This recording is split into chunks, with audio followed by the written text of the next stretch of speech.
that I would like to start from is this. This is a diagram that summarizes how strategy is managed. You can see that there are two loops, and strategy is always a cycle. It's a cycle that goes through a strategy formulation loop with a number of stages that allows us to go step by step and assemble the strategy from a number of logical principles and information that we have available. And once we have formulated our strategy, we can start to implement it or to execute the strategy. And that is the second loop that you see on the right. And in principle, this is the Kaplan-Norton framework for strategy execution, also known as a balanced scorecard. And why is this a way to focus on strategy execution when it gets there? Because this is no framework that has been created by someone on the corner of the kitchen table. This is something that resulted from the work of hundreds of consultants who have implemented or assessed more than 10,000 implementation of this framework in all countries around the world, in all industries, in all sizes and types of organization. You cannot beat the Kaplan-Norton execution premium process by any kind of a different approach when we talk about strategy execution. That's why we have this as a foundation of the strategy execution loop. Now, the strategy formulation, is not something that is based only on, let's say, as good as possible hypothesis about the future, because strategy is a construct of hypothesis. This is something that requires a little bit of testing, a little bit of experimentation, and that is what strategy experimentation does. Strategy experimentation looks at several things that can be tested with real customers in a limited environment, of course, but then it allows us to understand if any hypothesis that we're using to develop, to build our strategy, makes sense for the people in the real world, in the real markets that we are performing business in.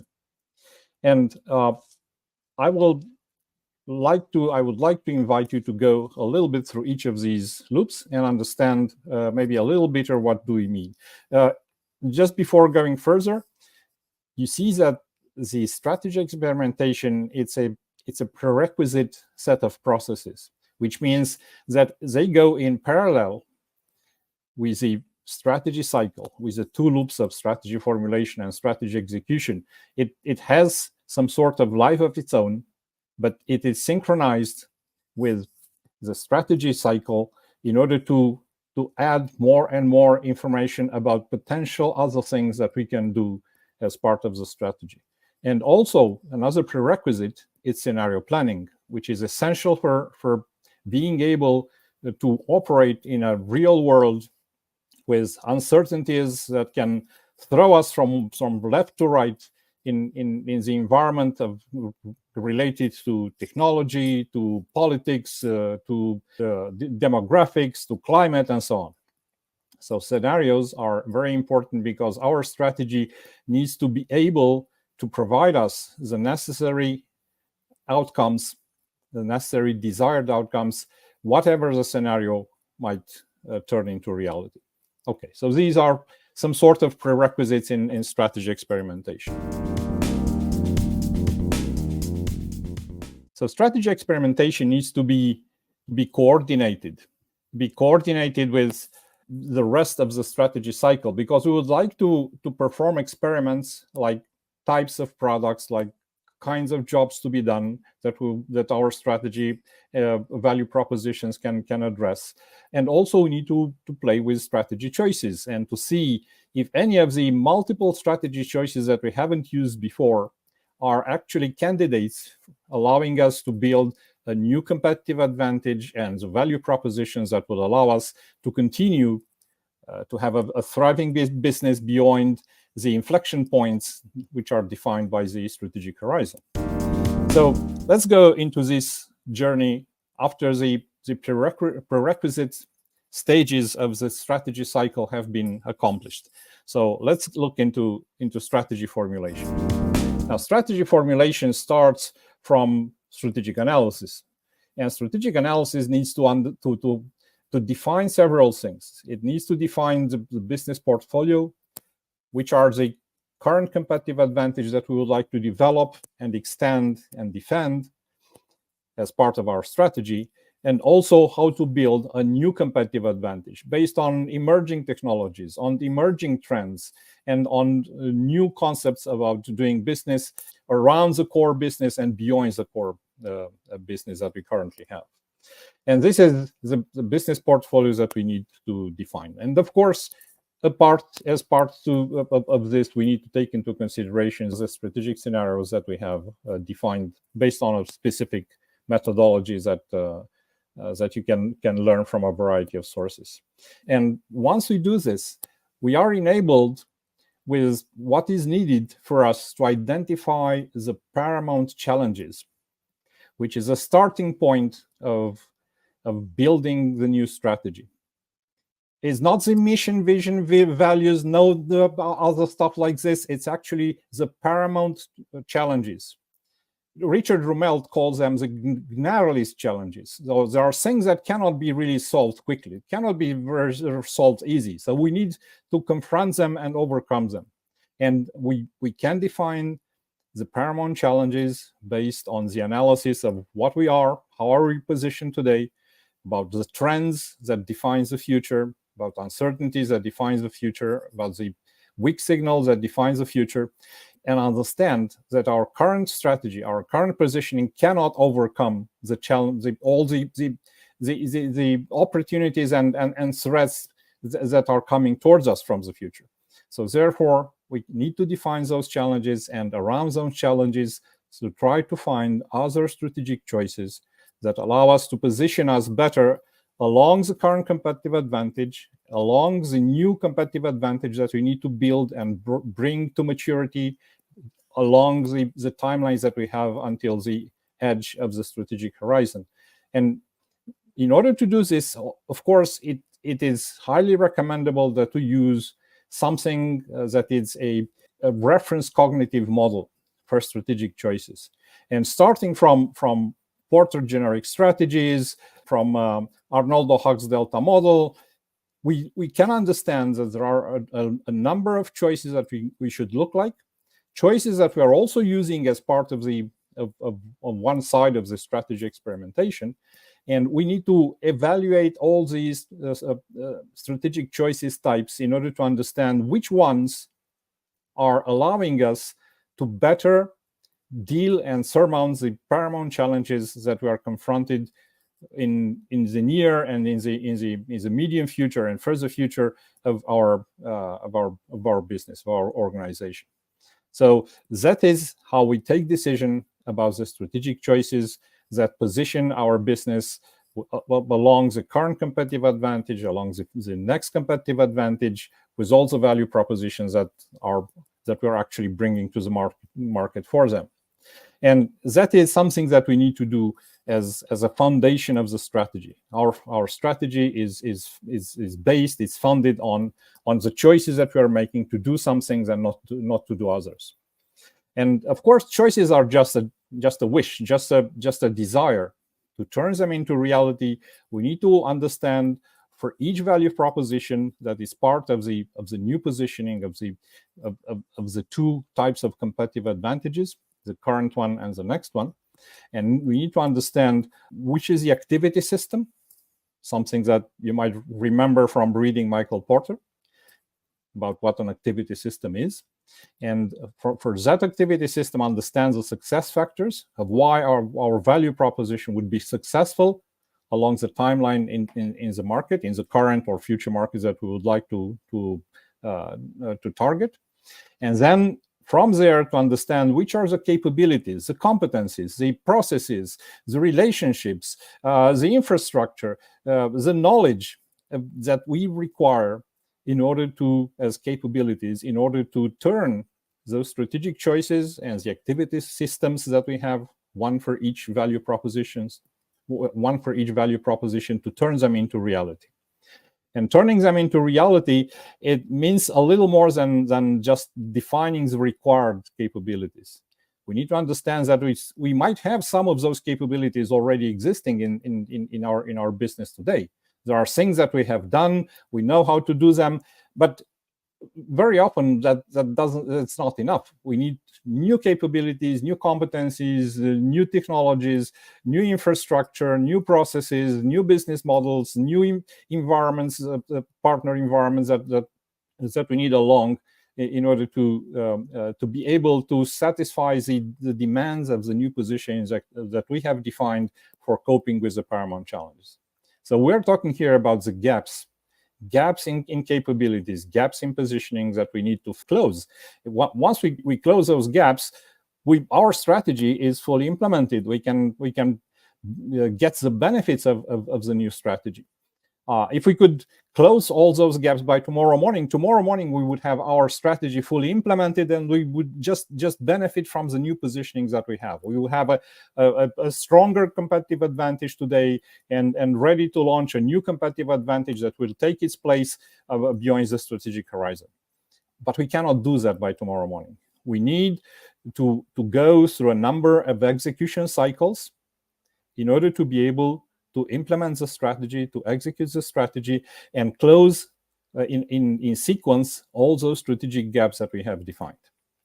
And before we do that, of course, what is required for us is to validate that all those concepts and all those ideas and all those choices and closing of all those gaps, it's something that we can do. And that's why we need to assess the feasibility of our strategy, of executing our strategy, and also to go beyond that and say, okay, if we had tomorrow morning our strategy implemented, the resulting business model or business models, would they be financially viable? Would they be sustainable? So this is something that we need to also assess as well as we can, because we wouldn't like to launch in executing a strategy that we cannot execute, or to execute a strategy that will lead us to something that is not sustainable and doesn't provide the financial returns that are required from evolving and for growing our business. But assuming that everything is fine, because if it isn't, we need to just go back through the formulation loop and make other choices and assess other capabilities. But assuming that everything is fine, we need to go into strategy execution. Now, it's important to clarify that strategy formulation, it's a multi-annual cycle. So the cycles that you see in the middle, on the top, it's actually a multi-annual cycle. However, for a variety of reasons, technicalities and conceptual, we cannot actually do planning for a multi-annual horizon. We need to do planning on shorter terms, and typically the term for the strategy execution cycle is 1 year. And look at the budget, look at the sales planning, look at all the operational planning that we have, and other cycles that we have in operations. And you can see that it's essential to synchronize strategy execution with operational planning and executing those plans. So that's why strategy execution is very often an yearly cycle, which means that along the sequence of years inside the strategy formulation and the cycle of strategy formulation, we have multiple strategy execution cycles.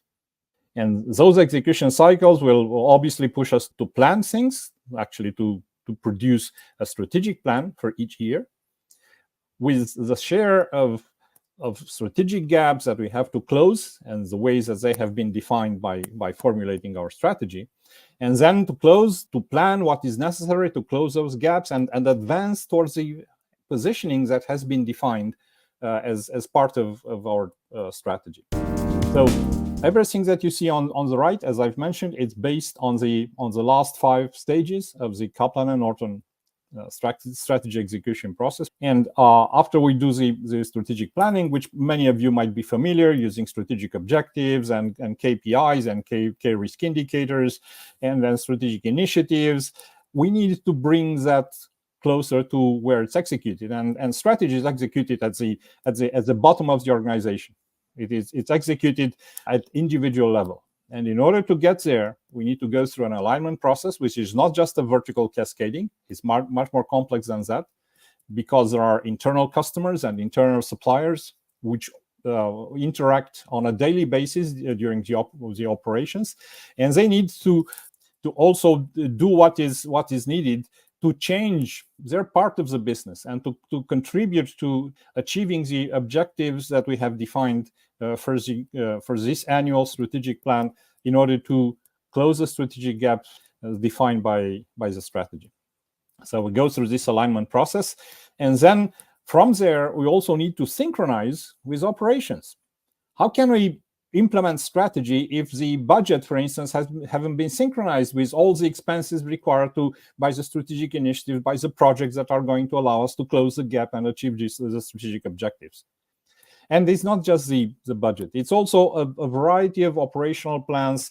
Sales plans need to take into consideration what changes are we going to produce, what value propositions are we launching this year, what kind of channels are we opening, what kind of new processes are we launching, what kind of evolution of the business ecosystem are we producing this year, because that will influence the revenue and their targeting and all the activities that sales must do. And the same is for marketing, the same is for production and research and development and technology and logistics. And everybody who does plans needs to synchronize them with a strategic plan. And if we don't do that, we're actually shooting ourselves in the foot, because executing strategy won't be really possible. Okay, so once we have done that, we need to go into executing the strategic plan, again, with all the business units and departments and down to individual level, and to perform all those projects which are strategic initiatives. And guess what? Because all the entire systems that you see, the strategy model and the strategic plan model is based on a number of hypotheses. Actually, strategy is a construct of hypotheses about the future. There is no other way to do strategy except by making assumptions about the future, educated assumptions and educated hypotheses based on the information that we have. And then some of those hypotheses will turn out to be invalid. It's impossible to have so many assumptions and hypotheses and all of them to be correct, to be valid. Some of them are always invalid, and we will find out which ones at the right time as we execute our strategy. So that's why in executing our strategic plan, we're going to see a number of good and bad results. And you will see green, yellow, and red in scorecards. And whenever you say what has gone wrong, well, what has gone wrong is not about the strategic initiatives, those projects not producing the effects that we wanted. It might be something wrong with any of the hypotheses that we have employed, even when formulating the strategy. So therefore, we need a system of applying corrective actions, and also a system of adapting both the strategy and the strategic plan as soon as we find out that we have employed some invalid hypotheses. That is a purpose in strategy execution of using KPIs and scorecards, is to validate hypotheses, not to measure past results and produce reports. This is about validating of hypotheses that we have employed in building the strategy model, in building the strategic plan model. And this is how we return to the strategy formulation cycle, and we might be required to reformulate part of the strategy and then propagate throughout this ambidextrous strategy of current and next competitive advantage, propagate that into the strategic plan, makes the necessary changes, and continue the execution of an adapted strategic plan. And then, of course, once we approach the end of the year, again, go into strategy formulation, understand that we have successfully closed the strategic gaps that were supposed to close in the years that passed or not. And then, of course, adapt the scheduling of what strategic gaps should be closed in the next year. And then go on and pass through the next strategy execution cycle until we have reached the strategic horizon where our strategy is fully implemented, and we have benefited from harvesting the current competitive advantage and preparing and bringing to maturity the next competitive advantage that will allow us to continue growing beyond the inflection points of our industry that we have defined as a strategic horizon. Now, this is the cycle of strategy. And it's not simple. as you can see, is not simple. It's rather complex, but it's made out of simple logic and simple concepts. And every of these stages, the 5 stages plus the prerequisite processes, they use simple logic and they use simple concepts and principles. And but we need to assemble that in something that is as complex as our organization. So this was my presentation. I wanted just to tell you that in September we have a new edition, as a 3rd edition of the Explaining Strategy online live course. And if you want to learn more about the strategy cycles that you have seen, I invite you to enroll. The enrollment it's open. And of course, if you do it sooner, it's going to be even better for you from the financial point of view. You'll get the early bird discount, and also this is something that implements the fair pricing policy, which means that depending on the country where you live, the course might be cheaper than the standard price.